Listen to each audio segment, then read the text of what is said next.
কুরবানি কাদের জন্য? কুরবানি কাদের জন্য?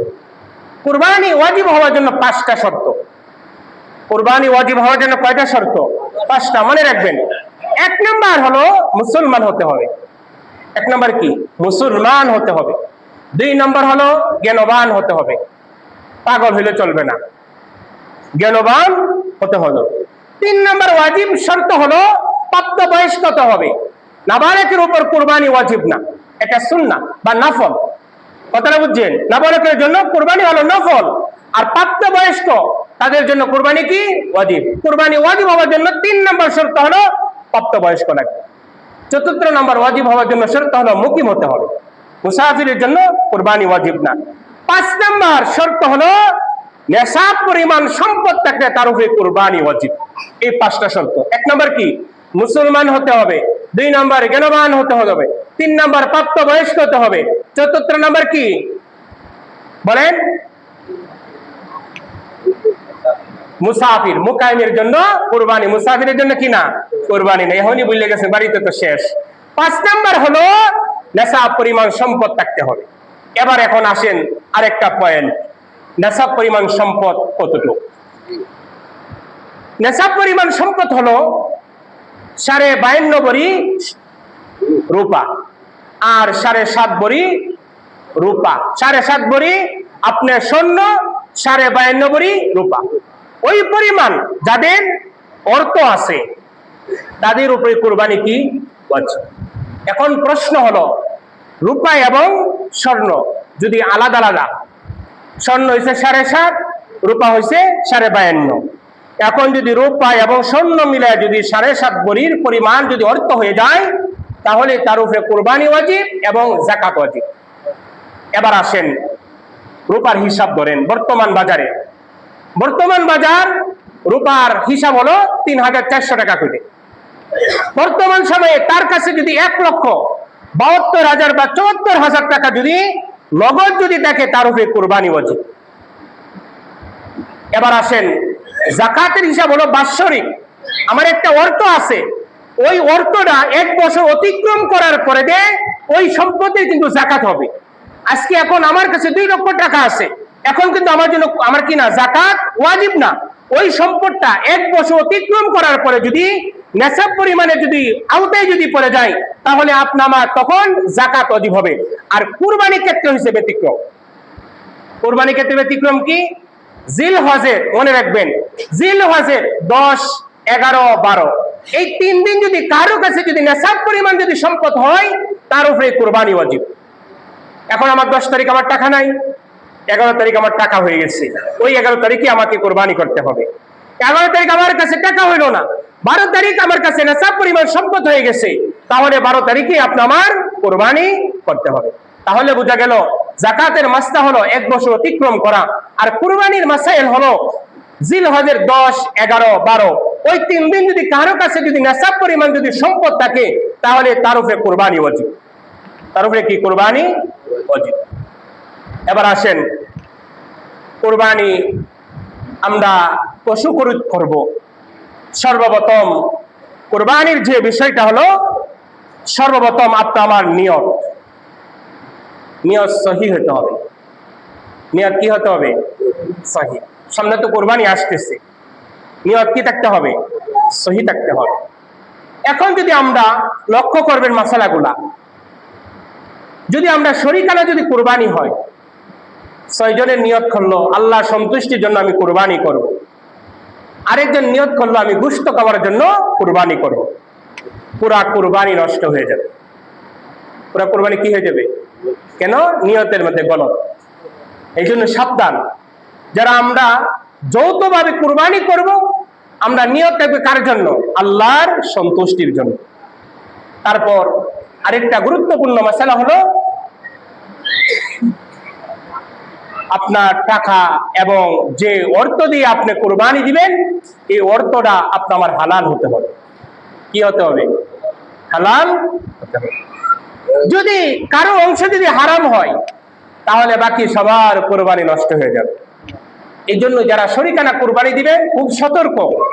আমার সাথে যারা কুরবানি দিবে, তাদের উপার্জনটা হালাল না হারাম, ঠিক না? ওই ক্ষেত্রে খুব সাবধান সতর্কতা অবলম্বন করা। কোরবানি নিয়ত লাগবে সহি এবং টাকা লাগবে কি হালাল। টাকা লাগবে কি হালাল। হারাম টাকা দিয়ে কোরবানি হবে না। হারাম টাকা দিয়ে কি হবে না? কোরবানি হবে না। তারপর ৪৪ নাম্বার কোরবানির আরেকটা মাসালা হলো পশুর বয়স। বয়স কিরকম লাগবে? আপনার ছাগল, দুম্বা, ভেড়া ওইগুলার বয়স লাগবে 1 বৎসর। আর গরু, মহিষ তাদের বয়স 2 বৎসর। কথাটা বুঝে আসছে? ছাগলের বয়স, দুম্বা, ভেড়া তাদের বয়স লাগবে 1 বৎসর, পূর্ণ লাগবে। কি লাগবে? পূর্ণ লাগবে। কিন্তু হ্যাঁ, আরেকটা মাসালা হলো ওই ছাগল বা ভেড়া তার বয়স 1 বছর হয়েছে না, কিন্তু সে এরকম হৃষ্টপুষ্ট বড় হয়ে গেছে, 1 বছরে একটা ছাগলের পালের মধ্যে যদি ওই ছাগলটা যদি ছেড়ে দেওয়া হয়, যদি বোঝা যায় ওই ছাগলটাও 1 বছরের আওতায়, তাহলে তার কুরবানি জায়েজ হবে। কিন্তু মনে রাখবেন 1 বছর লাগবে। আর গরু লাগবে 2 বছর। গরু লাগবে কি? আমরা অনেকে যায় দেখি গরুর দাঁত কয়টা বসছে, গরুর দাঁত কয়টা? 2টা বসছে, দাঁত 3টা বসছে, কিন্তু বয়স লাগবে 2। বয়স লাগবে কত? 2 বছর।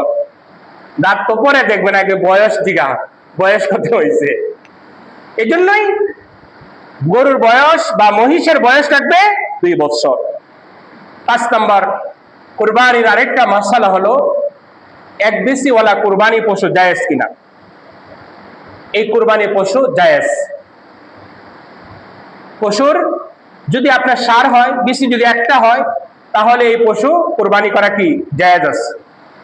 মাসালা মনে রাখবেন। তারপর 6 নম্বর মাসালা হলো গর্ভবতী পশু। আপনি একটা গাই কিনছেন কুরবানি দেওয়ার জন্য, হঠাৎ করে বাড়িতে আনছেন, আনার পর জবাই করছেন, জবাই করার পর দেখতেছেন বাচ্চা হয়ে গেছে।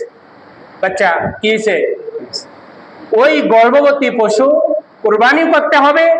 যে বাচ্চা ভূমিষ্ঠ হয়েছে ওই গাভী থেকে, ওই গাভীর বাচ্চাটাকেও কুরবানি দিতে হবে।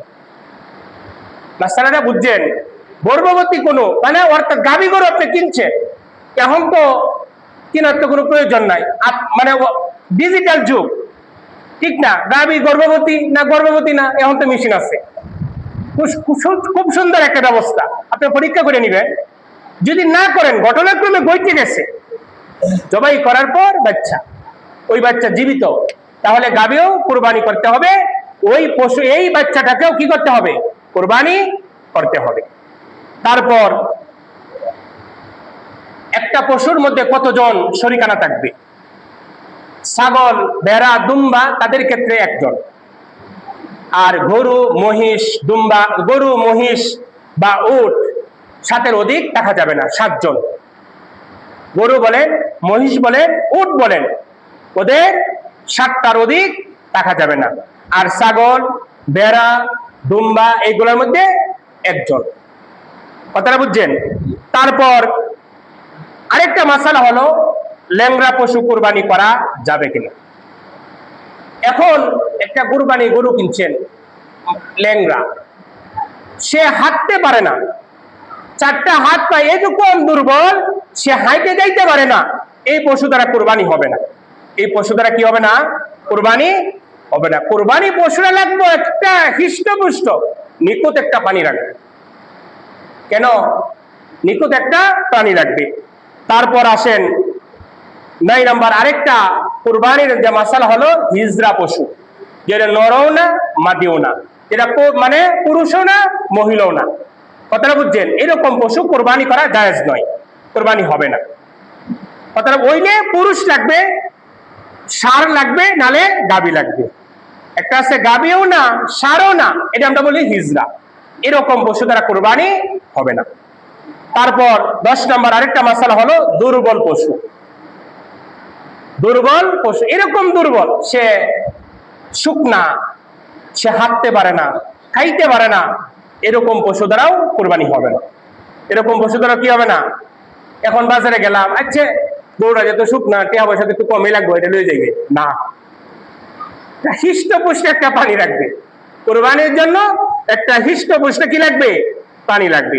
তারপর আরেকটা মাসালা হলো, পশু কিনছেন, দাঁত নাই। কি কিনছেন? দাঁত নাই। এখন একেবারেই দাঁত নাই, সে ঘাসও কি করতে পারে না, চাবাইতে পারে না, তাহলে এরকম পশু দ্বারা কোরবানি হবে না। এরকম পশু দ্বারা কি হবে না?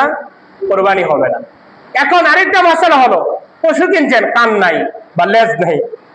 এটার মাসালা হলো 3/1/3 3 ভাগের বেশি অর্ধেক যদি লেজ যদি কাটা থাকে তাহলে কোরবানি হবে না। যদি একটা অংশ যদি থাকে তাহলে কোরবানি হবে, কিন্তু তৃতীয় অংশ, অধিকাংশ অংশ যদি লেজ বা কান কাটা থাকে তাহলে ওই পশু দ্বারা কি হবে না? কোরবানি হবে না। তারপর ওই কোরবানির আরেকটা গুরুত্বপূর্ণ অনেক মাসালা আছে, সময় প্রায় শেষ, কথাটা বলি শেষ করে দিচ্ছি। একটা গুরুত্বপূর্ণ একটা মাসালা,